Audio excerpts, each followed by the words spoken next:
जय श्री कृष्णा। मैं सबसे पहले तो उन लोगों का उन माताओं का, बहनों का, भाइयों का धन्यवाद करना चाहूँगी जिन्होंने मेरी वीडियो, जो कि शायद अच्छी बनी है, चाहे जैसी भी बनी है, जब मुझे आता नहीं है करना, फिर भी जिन्होंने लाइक किया, शेयर किया, सब्सक्राइब किया, मैं उनका तहे दिल से धन्यवाद करना चाहूँगी। और शायद मेरा जो ये वीडियो बनाने का जो मकसद था, ये ऐसा नहीं था कि मुझे बहुत सारा कुछ करना आता है या मैं बहुत बड़ी शेफ़ हूँ। मैं एक घर का ही खाना बनाना आता है, घर का ही ज़्यादा काम करना जो भी है करना आता है। लेकिन मेरा जो मेन मकसद था वो कुछ ऐसी चीज़ें थी जो मेरे अंदर छुपी हुई थी, जो शायद मैं अपनी माताओं को, बहनों को, भाइयों को बताना चाहती थी कि जो भी औरत कभी ज़िंदगी में अकेली रहती है उसे क्या क्या क्या सहन करना पड़ता है और कितना परिश्रम करना पड़ता है, और परिवार ना रहने की वजह से जो उसको समाज के या लोगों के या किसी के ताने सुनने पड़ते हैं। मैंने अपनी ज़िंदगी में ये अनुभव भी किया है कि जिसका बेटा ना रहे, जिसका पति ना रहे, उसको परिवार या समाज किस नज़र से देखता है। कभी किसी शुभ कार्य में उसका हाथ लगने नहीं दिया जाता। मैं एक दिन किसी की शॉप में भी गई थी कपड़े लाने, तो वहाँ पे एक भाई लोग आए थे, तो उन्होंने मेरे सामने ये बात बोली कि सूट देना, पर वो ऐसा सूट देना कि वो लेडीज़ विडो है। और मुझे ये सुन के बहुत ज़्यादा शौक लगा कि देखो, वो भी किसी की माँ थी, वो भी किसी की बेटी थी, वो भी किसी की पत्नी थी। जब एक स्त्री शादी करके कोई उसे अपनी पत्नी बना के घर पे लाता है, तो आरती और दियों की थाल से, पानी के कलश से उसका स्वागत होता है। और जब कभी उस स्त्री का परिवार ऐसा कुछ हादसे में ख़त्म हो जाए, तो उसको समाज लोग उसको अच्छी निगाहों से नहीं देखते, उसका तिरस्कार करते हैं। उसे यहाँ तक सुनना पड़ता है कि यही स्त्री जो है सबको खा गई, तब इसका परिवार ख़त्म हो गया। मेरा मकसद इस यूट्यूब के माध्यम से उन माताओं बहनों को जो मेरी तरह अकेले रहे होंगे ज़िंदगी में, या ऐसे सफ़र काटे होंगे, जो किसी के शिकार बने होंगे, जो किसी के मतलब तानों के शिकार बने होंगे। मेरा मकसद ये भी नहीं है कि मेरे को कुछ इनकम हो, मैं कुछ इससे कमाऊँ। जो भी है भगवान ने दाल रोटी दिया है, उसी में प्रसन्न रहती हूँ। आजकल जैसे इलेक्शन चले हुए हैं, लोग वोट मांगने आते हैं, मैं तो फिर भी ये बोलती हूँ कि हमारा मकसद किसी पार्टी को बुरा बोलना नहीं है। सारी पार्टियाँ अपनी है, हिंदुस्तान की है। फिर भी मैं इतना कहना चाहूँगी कि जहाँ भी हम वोट दें, जहाँ भी जो भी हम अपना अच्छा नेता चुनाव करें, जो भी हम जिसको वोट दें, वो हम सोच समझ के दें। क्योंकि बड़े बड़े जो बाहर बैठे होते, देश के प्रधानमंत्री जी है और सब है, सब बहुत अच्छे हैं। लेकिन जो छोटे छोटे जो चुनाव करके जो नियुक्त किए जाते हैं पंचायतों में, वो जब एक स्त्री का ही सम्मान नहीं कर सकते, तो आप सोचिए कि वो पूरे समाज का या पूरे पंचायतों का सम्मान कैसे करेंगे। बार बार जो भी बाहर चुन के आता है, हम जनता उन्हें चुन के भेजती है, लेकिन फिर पूछिए कि ऑफिसों में जाओ, जहाँ मर्जी जाओ, पहले तो ये लोग हमारे को बहुत वो बोलते हैं कि हम ऐसा कर देंगे, ऐसा कर देंगे, लेकिन बाद में जो है ये लोग हमारे कोई कार्य नहीं करते, हमारी नहीं सुनते। अगर एक स्त्री को चलने के लिए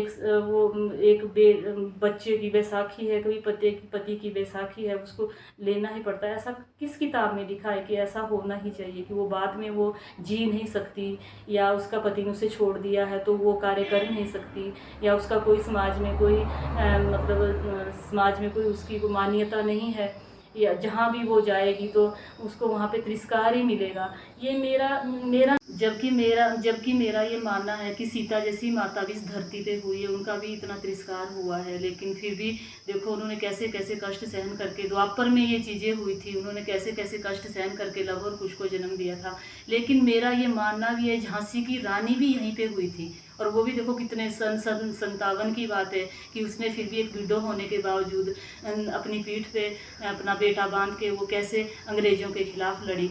नारी एक शक्ति का दूसरा रूप है, लेकिन कोई समाज के कोई ऐसे चुने हुए नुमाइंदे होते हैं, कोई ऐसे लोग होते हैं जो अपने आप को बनते हैं जी हमारे को चुन के सरकार ने भेजा है, हमारे को चुन के जनता ने भेजा है, और हम पहले तो वो लोग बहुत अच्छा करेंगे जी, आ जाना हम कार्य कर देंगे, लेकिन बाद में ऐसा कुछ नहीं होता। है ना। मैंने ये चीज़ें अपनी ज़िंदगी में फेस की है, तो मैं ये सोचती हूँ कि क्या पता मेरी तरह कितनी माताएं बहनें होगी जिन्होंने भी ये चीज़ महसूस की होगी। मैं पहले अपनी ज़िंदगी में इतनी खुश रहती थी, खूब डांस करती थी, खूब गाती थी, नाचती थी, लेकिन जैसे जैसे ये सारी चीज़ें कोई आदमी के साथ कोई घट जाती है, कोई एक्सीडेंट घट जाते हैं, कोई चीज़ें घट जाती है, तो फिर उसके बाद आदमी बिल्कुल शून्य में चले जाता है। फिर आदमी का मन ऐसा नहीं करता कि मैं भी जाके डांस करूं, मैं भी जाके गाऊं, कि मैं भी जाके कुछ करूं। बस उसको क्या दिखता, अपने फ़र्ज, अपने कर्तव्य, अपने भगवान जी दिखते हैं। मैं शुरू में ब्रह्म कुमारी आश्रम भी जाती थी, तो मुझे वहाँ से भी काफ़ी सहारा मिलता था। एक बुक्स भी पढ़ी थी मैंने उनकी, वो लाइनें मैं आपको आज बोलना चाहती हूँ कि मैंने उसमें एक चीज़ पढ़ी थी जो मैं कभी ज़िंदगी में नहीं भूली थी, कि औरत को जीने के लिए मांग में सिंदूर और बिंदी ही काफ़ी नहीं है।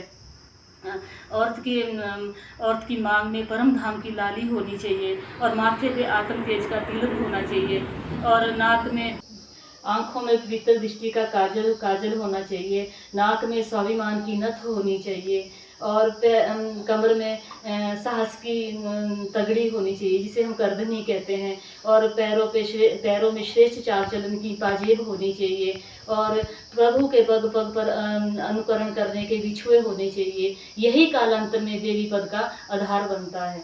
और इसमें तो ये चीज़ें रहती ही नहीं है कि ये औरत छोटी है, कि ये औरत विडो है, कि ये कभी किसी का तिरस्कार किया है, कि ये किसी की बहन है, कि ये किसी की बेटियां हैं। हम सब ने ही, मैंने तो अब ये भी देखा है कि मुझे कईयों के फ़ोन भी आया, खास अपनों के फ़ोन आए कि आपको ऐसे ऑडियंस के सामने, या आपको ऐसे लाइव नहीं आना चाहिए, आपको सोशल मीडिया में नहीं आना चाहिए। तो मैं उनसे ये पूछना चाहूँगी कि हम दुनिया भर की फेसबुक चलाते हैं, दुनिया भर के व्हाट्सअप चलाते हैं, सारा दिन हम यूट्यूब, वो सारा ही तो लाइव होता है, वो सारा ही तो हम सबके सामने आते हैं। तो लेकिन मुझे ही, हमें ही क्यों, लेडीज़ों को क्यों इस चीज़ के लिए रोका जाता है। मैंने तो फेसबुक भी अपनी अभी बनाई है, मैं तो फेसबुक भी नहीं चलाती थी। मुझे तो सिर्फ थोड़ा सा जब फ़ोन लिया तो यूट्यूब और व्हाट्सअप की ही नॉलेज होती थी। मैं आपके माध्यम से, यूट्यूब के माध्यम से मैं धन्यवाद करना चाहूँगी यूट्यूब चैनल को, कि वो बार बार जो है हम औरतों को, लड़कियों को, माताओं को, बहनों को, भाइयों को आगे लाया, ताकि हम भी अपनी मन की बात कर सके। हमें क्या पता अच्छा बोलना आता है कि नहीं बोलना आता है।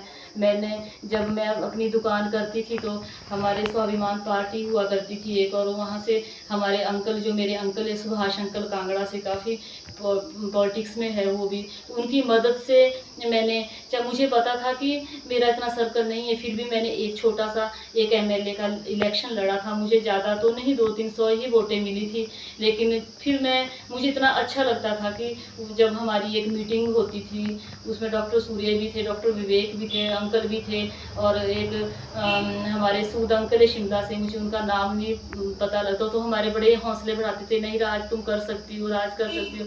मुझे आज भी याद है कि हम अंकल के साथ हम वहाँ पे कांगड़ा में पहुँचे थे, हम उन्हीं के घर पे रहे थे। मेरे साथ एक यहाँ से एक बहन भी थे, कुछ भाई भी लोग भी थे। और अभी भी मैं यूट्यूब चैनल में ये दिखाना चाहूँगी कि आज से कोई 15, 13, 14 साल पहले जब मैंने देहरा के स्टेज पे अपना कुछ भाषण छोटा सा दिया था, या जो शब्द मैंने बोले थे, और वहाँ पर जो है मुझे ये वाला जो दुपट्टा है ये मुझे पहनाया गया था, और मुझे इतनी खुशी हुई थी कि शायद हमें भी लोग लाइक करते हैं, हम भी कुछ बोल सकते हैं। और मैं धन्यवाद करती हूँ सुभाष अंकल जी का, जिन्होंने जो हमें इतना मान सम्मान दिया, सब कुछ दिया। और आज भी वो बोलते थे कि राज तुम ऐसे घर में बैठी बैठी बोर हो जाओगी, कुछ करो, तुम पार्टी अटेंड करो, कुछ तो करो। मैं अंकल को धन्यवाद करना चाहूँगी कि अंकल आपके आशीर्वाद से आज हम जो यहाँ पे पहुँचे हैं, आज हमने यूट्यूब चैनल ज्वाइन कर दिया है। और जिस दिन मैंने शायद फर्स्ट बारी यूट्यूब जो चैनल में अपनी वीडियो डाली थी, तो मेरे को अच्छी तरह याद है कि सबसे पहले मुझे सुभाष अंकल कांगड़ा से ही फ़ोन आया था कि राज मैंने आपको सब्सक्राइब कर दिया है, आपने बहुत अच्छी वीडियो बनाई है। जबकि मुझे पता है कि मेरी वीडियो बार बार रुक रही थी, या मेरे को वो बनानी नहीं आ रही थी, लेकिन मेरे को ये पता है कि यूट्यूब चैनल जो है वो हमारी सादगी, वो हमारा वो हम समझता है कि शायद हम इतने इसके लिए सक्षम नहीं हैं अभी, पर धीरे धीरे शायद हम इसे बनाने लगेंगे। और बाद में मैं जब जिस दिन जो मेरे मेरे मेरे जो मैंने बनाया है उसमें कोई ऐड आती तो मेरी खुशी का कोई ठिकाना नहीं रहता। मैं बार बार अपने जितने भी सब्सक्राइब है, जितने भी मुझे लाइक किया, शेयर किया, या 2-4 दिन जो जिन्होंने कमेंट किए, मैं उनका बार बार धन्यवाद करना चाहूँगी। और अपनी जो वीडियो है यहीं पे स्टॉप करना चाहूँगी आज की डेट में। और यही कहना चाहूँगी कि आपने जैसे मुझे सपोर्ट किया है, मुझे आप आगे भी अपना सपोर्ट दीजिए। और मुझे लाइक, सब्सक्राइब और शेयर, कमेंट, अपनी अपनी बातें मुझ तक भी पहुँचे। अभी तो मेरे पास अच्छा सा फ़ोन भी नहीं है। मैं अभी जो निधि है उसके फ़ोन को लेके अपने फ़ोन में वो करके तो कैसे ना कैसे ये वीडियो बना रही हूँ, और इसीलिए वीडियो बनाने में मैं लेट हो रही हूँ। मुझे भी घर से बाहर जाना पड़ेगा, अच्छी अच्छी जगहें दिखानी पड़ेगी, देखनी पड़ेगी, उसके लिए मुझे तैयारियां करनी पड़ेगी। घर में दिवाली आई है तो थोड़ी साफ़ सफाइयाँ भी चली हुई है, इस वजह से मैं बिजी रहती हूँ। और लास्ट में मैं आपको यही कहना चाहूँगी कि फिर एक बारी आपका बहुत तहे दिल से मैं धन्यवाद, और राधे राधे, जय श्री कृष्ण।